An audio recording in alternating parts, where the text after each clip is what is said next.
A very good afternoon. I am Meenal Bhuktani, Assistant Professor for Commerce and Management. Today, my YouTube lecture is on preparation of statement showing changes in working capital. This statement is basically required for preparation of fund flow statement, because in fund flow statement, it is a very important element that you should show whether the working capital has been increased or decreased.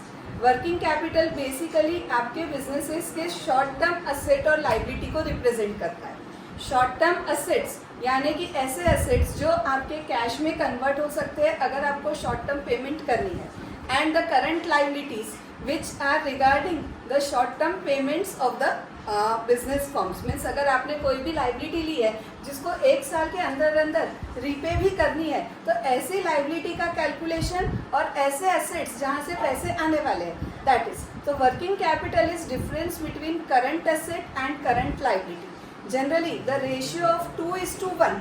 If your current assets are of 2 lakh, then current liability of 1 lakh is termed as an ideal ratio for the working capital. So now the statement which shows the changes in working capital, the format will be the way particulars, previous year amount, current year amount, and then comparing this previous year and current year, you have to show whether the working capital has been increased or working capital has been decreased. If your current asset increases from previous year to current year, your working capital increases.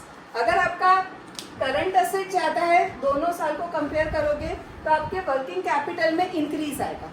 अगर आपका current asset कम हो रहा है पिछले साल के comparison में इस साल में, तो फिर आपका वर्किंग कैपिटल डिक्रीज हो जाता है। यानी वर्किंग कैपिटल के लिए करंट एसेट इंक्रीज हो रहा है तो इंक्रीज, करंट एसेट डिक्रीज हो रहा है तो डिक्रीज। ये पॉइंट आपको सबसे इम्पोर्टेंटली याद रखना। करंट लाइबिलिटी के लिए अपोजिट हो जाता है। अगर करंट लाइबिलिटी आपकी इंक्रीज हो रही है, इसका मतलब है कि वर्किंग कैपिटल डिक्रीज हो रहा है, और करंट लाइबिलिटी अगर डिक्रीज हो रही है, इसका मतलब है कि वर्किंग कैपिटल इंक्रीज हो रहा है। अब करंट एसेट्स यानी कौन से एसेट्स, तो टोटल एसेट्स जो आपके बैलेंस शीट में है उसमें से cash, bank, stock which is also termed as inventories, debtors, bill receivable, accrued income which is generally you call it as outstanding income, that is income due but not received. Then short term investment or income expenses paid in advance which is termed as prepaid expenses, and any other term if the short term word is being written with it, then it is termed as current assets. So here it is one of the statement where stock cash at bank it was 80,000 in previous year, in current year it is 1,20,000. Means finally your working capital, which means current asset minus current liability, if your current asset are increasing, your working capital is increased. So 80 minus 120 it is being increased by 40,000. इस case में 40,000 previous year में inventories थी, current year में 30,000 है। It means आपका working capital 10,000 से कम हो गया। सो आप इसको डिक्रीज के कॉलम में लिखो, वर्किंग कैपिटल के डिक्रीज के कॉलम में। डेटर्स 35,000 प्रीवियस ईयर में थे, करंट ईयर में भी 35,000 है। It means no effect on working capital. Bill receivable 70,000 थे, अब 90,000 हो गए। इट मीन्स आपका 20,000 से वर्किंग कैपिटल इंक्रीज हो गया है। Accrued income, which is outstanding income, income due but not received, it is also the part of current asset. 35,000 थी, अभी 15,000 है। It means आपका working capital 20,000 से decrease हो गया। So total current asset for previous year was 2,60,000 और current year में 2,90,000 है। यानी नेट इफेक्ट अगर कंपेयर करें यहीं पे तो 30,000 से वर्किंग कैपिटल तुम्हारा राइट नाउ इंक्रीज है। अब इस पे एक्चुअल इफेक्ट जाएगा करंट लाइबिलिटीज का भी।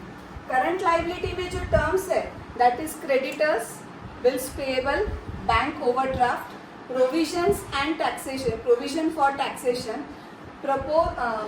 Bills payable, outstanding expenses, income received in advance, any short term liability. अगर वर्ड लिखा है उसके साथ शॉर्ट टर्म लाइबिलिटी, तो वो सारी लाइबिलिटी आपके करंट लाइबिलिटीज में आएगी। अब करंट लाइबिलिटी का इफेक्ट ऑपोजिट हो जाता है। अगर करंट लायबिलिटी इंक्रीज हो रही तो वर्किंग कैपिटल डिक्रीज हो जाता, और करंट लायबिलिटी अगर डिक्रीज हो रही है तो आपका वर्किंग कैपिटल इंक्रीज हो जाता। इस केस में क्रेडिटेड 12,000 थे, अब 18,000 हो गए। इट मीन्स आपका वर्किंग कैपिटल डिक्रीज हो गया 6,000 से। 60,000 का ओवरड्राफ्ट था, अभी भी 60,000 का ही ओवरड्राफ्ट है। It means there is no effect on working capital. Outstanding expenses 45,000 के थे, it has been decrease to 15,000। It means your working capital increased by 30,000। Bills payable है फॉर 16,000, अब वो 10,000 है, मीन्स वर्किंग कैपिटल आपका बढ़ गया 6,000 से। सो टोटल करंट लायबिलिटी 1,33,000 और अब है 1,03,000। नेक्स्ट स्टेप है आपकी, you have to calculate working capital. Working capital means current asset minus current liability. To for the both the years आपको अलग अलग निकालना है। इस साल का प्रीवियस ईयर का 2,60,000 माइनस 1,33,000 इट इज 1,27,000। इस साल में 2,90,000 का करंट ईयर का असेट्स है, 1,03,000 की लायबिलिटी है, 1,87,000। तो यहीं से हमको पता चल जाता कि पिछले साल का वर्किंग कैपिटल 1,27,000 था और इस साल का वर्किंग कैपिटल 1,87,000 है। यानी वर्किंग कैपिटल हमारा इंक्रीज हुआ है 60,000 से। 60,000 से वर्किंग कैपिटल इंक्रीज हो गया और ये दोनों साइड अब 1,87,000। This is just to tally कि 1,87,000 दोनों साइड पे लिख कर इसको क्लोज कर देंगे। सेम इफेक्ट इधर भी आना चाहिए। अगर हमारा नेट इंक्रीज 60,000 से है तो इस कैलकुलेशन में भी हमारा नेट इंक्रीज 60,000 से होना। ये देखो दोनों साइड की टोटल 36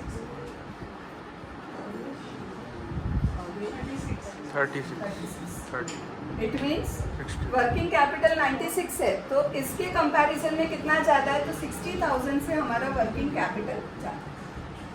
और अब दोनों side 96,000। So in this way you have to calculate working capital and it is compulsory to prepare a statement showing changes in working capital if you are preparing a fund flow statement. हम अगले lecture में fund flow statement करेंगे। Thank you very much. अगर आपको पसंद आए तो मेरा वीडियो लेक्चर लाइक करना। किसी को कोई क्वेश्चन है तो मेरे को वीडियो लेक्चर पे पूछ सकते हैं। लाइक एंड सब्सक्राइब पक्का कर।